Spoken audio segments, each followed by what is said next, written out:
सनाउल्लाह भी हमारे साथ हैं, साबिक वफाकी वजीर।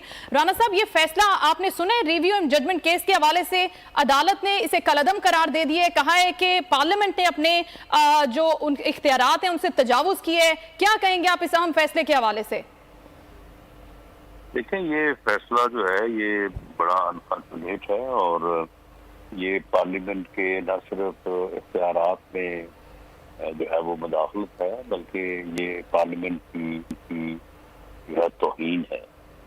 और मुझे ये लगता है कि इस फैसले की टाइमिंग और ये फैसला जो है, क्योंकि ये supreme court review of orders and judgement act था, ये इसके ऊपर कंसेंसस था तमाम बार्स का, तमाम मकातिब फिक्र का, और सभी ये समझते थे कि ये सो मोटो नोटिस जो है ये जिस बेरहमी से जो है वो इस्तेमाल हुआ है और जिस तरह से फैसले हुए हैं और बाद में उसका अपील का हक कोई नहीं है किसी के पास, और लोगों के साथ ये सख्त नाइंसाफी है। इस बारे में सुप्रीम कोर्ट के मुअज़्ज़ज़ जजेस ने भी जो है वो अपने फैसलों में तहरीर किया। तो ये फैसला जो है वो किसी तौर पे जो है वो कायम नहीं रह सकेगा। तो ये रिव्यू में जो है ये फैसला भी सेटिस्फाइड होगा, और मुझे लगता है कि इस हद तक पार्लियामेंट को बेवकूफ़ करने की जो कोशिश है, इसका भी नेक्स्ट जब पार्लियामेंट वजूद में आएगी तो इसका भी नोटिस जो है वो मुझे लगता है कि जरूर होगा।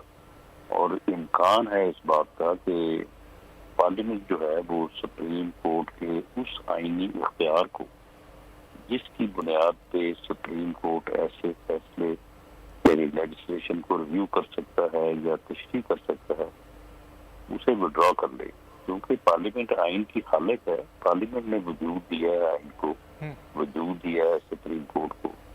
अगर वो कल को इन दफात को जो है वो आइन से निकाल बाहर करे, तो उसके बाद तो फिर किसी के पास ये इख्तियार नहीं रहेगा कि वो आइन को रीराइट कर दे तशरीह की आड़ में, और जो है वो पार्लियामेंट के बुनियादी लेजिस्लेशन के हक को जो है वो बिल्कुल न्यूट्रलाइज कर दे। तो मैं समझता हूँ कि ये फैसला जो है बड़े दूररस कॉन्सिक्वेंसेस का बायस बनेगा, और पार्लियामेंट जो है उसे अपनी हैसियत और अपनी इख्तियार को मनवाने के लिए आइन में बुनियादी तरामीम अमेंडमेंट्स करने का जो है ये मैं समझता हूँ कि वक्तान पहुंचा है, और इसके ऊपर लाजमी जो है वो आइंदा आने वाले वक्त में जो है वो बात होगी। राना साहब, ये इत्तलात हैं कि स्पीकर कौमी असम्बली राजा परवेज अशरफ की जानिब से ये मामला कानूनी माहिरीन के साथ उठाया जा रहा है और उनको तफसीली फैसला पेश किया जा रहा है, और ये भी इत्तलात है कि आज वजीर आजम शहबाज शरीफ शायद अरकान पार्लियामेंट को जोहराना या इशाइया दे रहे हैं, तो उसमें भी ये बहस होगी इस हवाले से? नहीं, ऐसी कोई बात नहीं है। अभी तो वो मुख्तर फैसला है, अभी वो तफसीली फैसला आएगा और उसके बाद फिर तफसीली फैसला राना साहब आ चुका है, मौजूद भी है, अभी उसकी कॉपी भी भेजी जा रही है स्पीकर कौमी असम्बली को। लेकिन इसमें यह कहा गया है कि जो अपील का हक है उसे इस तरह से बढ़ाया नहीं जा सकता, इस तरह से आम तरीके से कानून साजी नहीं की जा सकती, वरना तो फिर एक सैलाब आ जाएगा। ये जो तफसीली फैसला आया है 87 सफ़ात पर मुश्तमिल, उसमें यह कहा गया है। क्या राय रखते हैं आप, इसको किस तरह से आगे टेकअप करेगी गवर्नमेंट? तो ठीक है, मेरा ख्याल है कि पार्लियामेंट जो है वो जो सो मोटो का इख्तियार है आर्टिकल 184 सब 3, तो पार्लियामेंट जो है उसे खत्म कर दे ताकि ये ना रहे, बात ना बजे बात। तो ऐसा भी हो सकता है, यानी ये अब जो वक्त जब आएगा तो पार्लियामेंट, क्योंकि इस वक्त तो पार्लियामेंट का वजूद जो है वो अधूरा है, सिर्फ सेनेट है, कौमी असम्बली नहीं है। तो ये जब पार्लियामेंट मुकम्मल होगी तो फिर इसके ऊपर बहस और इसके ऊपर जो है वो कोई फैसला होगा। जैसा कि आप कह रहे हैं कि पार्लियामेंट मुकम्मल होगी तो फिर इस पर जो है वो बहस हो सकेगी और फिर मामला आगे बढ़ाया जा सकेगा, तो 2/3 अक्सरियत से फिर किया जाएगा? जी, आइन में अमेंडमेंट जो है वो 2/3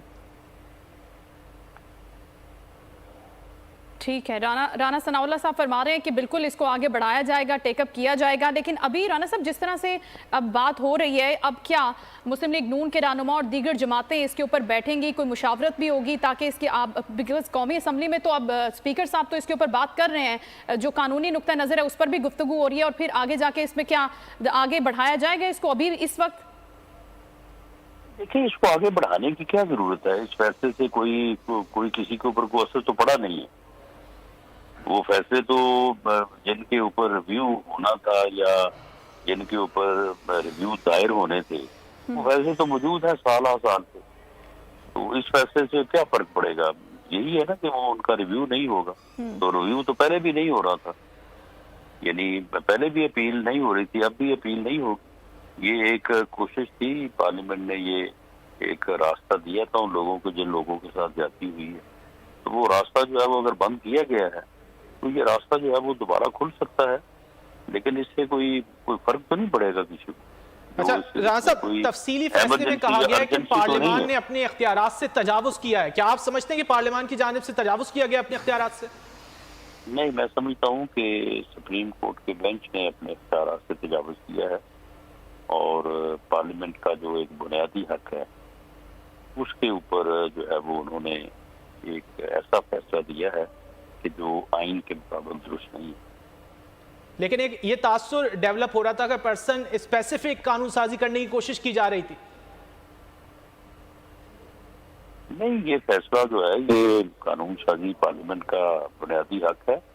पार्लियामेंट जो कानून साजी करना चाहे वो कर सकती है, उसे रोका नहीं जा सकता। अब ना ही सुप्रीम कोर्ट के पास ये यानी इख्तियार है। सुप्रीम कोर्ट सिर्फ तशरीह कर सकता है, उस तशरीह को जो है वो फैलाकर पार्लियामेंट के बुनियादी हक से उसे महरूम करना जो है ये तो बिल्कुल एक गैर आईनी अमल है। ठीक है, बहुत शुक्रिया। राना सनाउल्लाह साहब हमारे साथ मौजूद थे और इसके हवाले से गुफ्तगू भी कर रहे थे। सिद्दीक जान भी हमारे साथ हैं।